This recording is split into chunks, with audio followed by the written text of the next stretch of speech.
Oi, gente, tudo bem com vocês? Meu nome é Isabela Meu nome é Beatriz.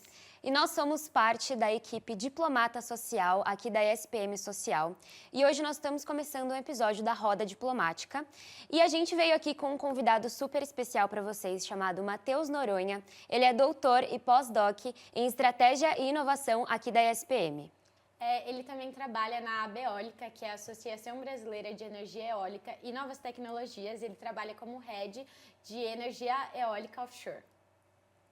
E bom, a gente vai começar perguntando para você, Matheus, sobre o que é uma transição energética. A gente viu que você comenta muito sobre isso nos seus livros e a gente gostaria de trazer esse tema aqui para a gente. Fantástico. Primeiro eu queria agradecer pela oportunidade de me receber aqui na casa e estar na SPM é sempre um prazer para poder compartilhar as informações sobre essa temática. Quando falamos em transição energética, temos que entender que transição energética é a modificação da composição das matrizes de energia e energia elétrica utilizando novas tecnologias. Quais são essas novas tecnologias? Tecnologias como energia eólica, energia solar fotovoltaica, pequenas centrais hidrelétricas que vão compor a nova estrutura de matriz, fazendo com que essas matrizes energéticas sejam cada vez mais limpas e renováveis para a utilização energética industrial e também a energia que utilizamos na nossa própria casa. E considerando o escopo do seu trabalho, você poderia comentar um pouquinho para a gente as diferentes perspectivas da transição energética entre governos, organizações e países? Sim, com certeza. Esse é um tema muito relevante. Eu tenho até a oportunidade de escrever isso em um dos meus livros, que é como a composição dessas matrizes, elas podem influenciar e direcionar o papel estratégico dos governos, empresas e instituições. Quando falamos em governos, precisamos considerar os recursos naturais de cada país, certo? Então, quando falamos em energia eólica, que é a área que eu trabalho, o Brasil hoje já possui 30 gigawatts de energia eólica em terra, energia eólica onshore. O vento é um recurso natural do nosso país, principalmente nas regiões Nordeste, Sudeste, Nordeste, Sul e Sudeste do nosso país. Então, a composição das matrizes elétricas, ela vai considerar o aproveitamento dos recursos naturais. E isso influenciará na segurança energética, na capacidade do acesso à energia limpa e até a democratização da energia, levar a energia a lugares que ainda não temos. Obviamente, infraestrutura é um ponto fundamental. Quando falamos em empresas e organizações privadas, temos que observar a forma que aquelas cadeias produtivas utilizam a energia para fazer o abastecimento dos seus processos produtivos. E aí a indústria, geralmente, ela é intensiva eletricamente, ela demanda muita eletricidade para poder desenvolver. Não é à toa que energia elétrica é um fator que corrobora com o desenvolvimento do nosso produto interno bruto. Tá? Então, assim, a composição das matrizes elétricas é fundamental para o desenvolvimento social e econômico do nosso país.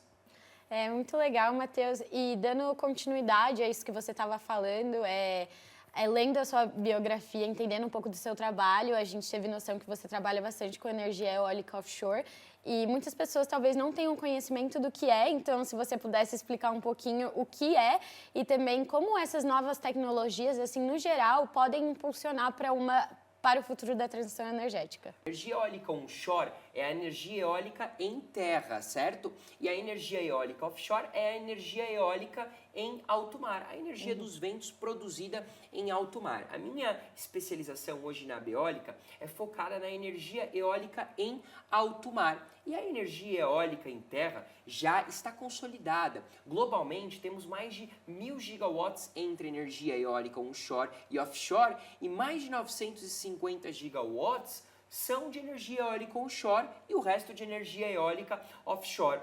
Isso significa que dos 1.000 gigawatts ainda não temos um número tão grande quanto eólica onshore. Ou seja, é uma tecnologia importante para a nossa transição energética, mas que está em processo de ascendência e evolução tecnológica.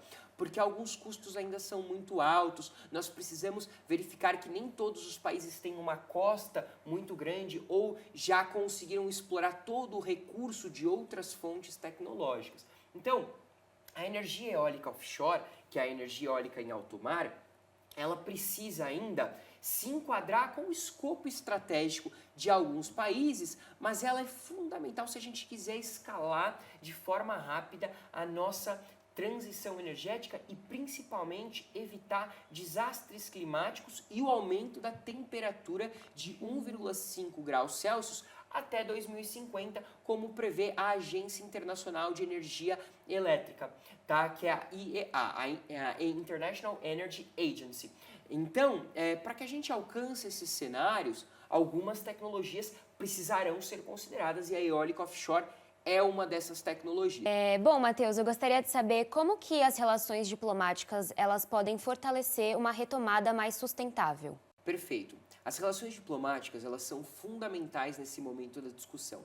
Por que elas são fundamentais? Porque nós temos visto as discussões sobre transição energética em diversos lugares, em diversas interfaces, como desde da ONU até nas discussões de objetivos de desenvolvimento sustentável, discussões que pautam as diretrizes governamentais. Teremos o G20 agora, que estava conversando aqui com os docentes da nossa escola, e para isso é muito relevante a gente entender como essas relações elas vão auxiliar não só consolidando essa transição energética, mas levando a importância da gente ter outras fontes de energia como desenvolvimento social e econômico. Então, se a gente tem acesso à energia limpa e renovável e o acesso à democratização dessa informação para os lugares mais distantes do nosso país, nós podemos garantir não só a educação, nós auxiliamos na infraestrutura, fazemos com que os países entendam que, além de energias renováveis, precisamos de infraestrutura, de linhas de transmissão,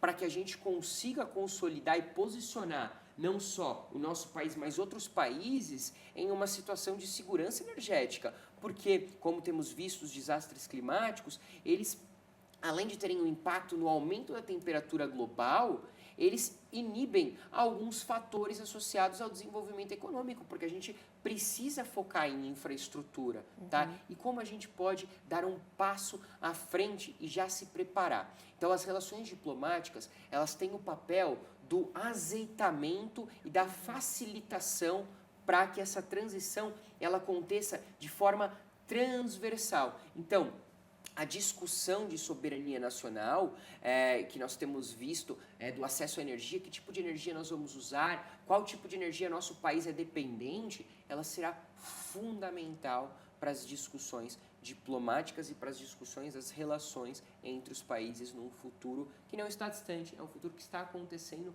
agora. Você acredita que essa área de energia eólica, novas tecnologias, é uma área que está em crescente ascensão? Como que está o mercado nisso? Se você pudesse falar alguma coisa para profissionais que querem trabalhar na área e também como que o Brasil está posicionado nesse mercado? Fantástico, essa é uma pergunta muito boa. Quando a gente fala em transição energética, nós falamos em alguns Ds da transição energética.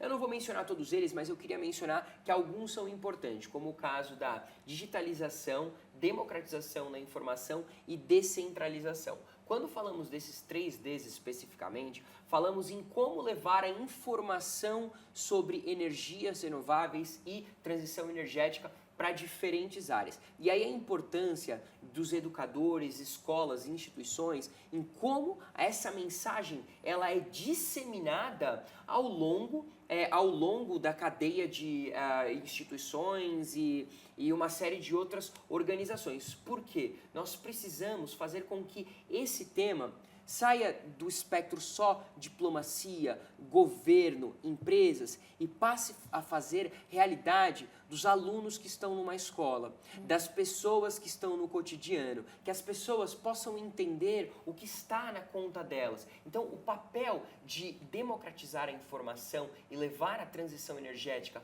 para diferentes esferas sociais, ela é fundamental, porque enquanto a gente não tiver ciência da importância disso, dificulta o avanço da discussão. A gente precisa evoluir as matrizes garantindo segurança, acesso às regiões mais remotas e que todas as pessoas possam ter acesso à energia limpa e consigam se beneficiar com isso. Porque tem pessoas em regiões, não só do nosso país, mas em regiões de países não desenvolvidos que não têm acesso à energia, né? E, poxa, a gente fala do Brasil, o Brasil é um exemplo para a energia eólica.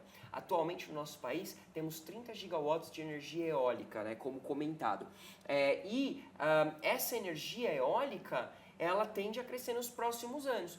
Mas como nós conseguimos fazer com que essa energia eólica cresça, e não só a eólica, solar e as outras fontes, e garanta desenvolvimento social e econômico? Esse é o nosso desafio do ASG, dos desafios de critérios ambientais, sociais e de governança. Como garantiremos esses critérios junto com a evolução da transição energética das matrizes de energia elétrica e energia limpa? Matheus, muito obrigada novamente. E com isso a gente encerra este episódio da Roda Diplomática. Muito obrigada. Tchau, tchau.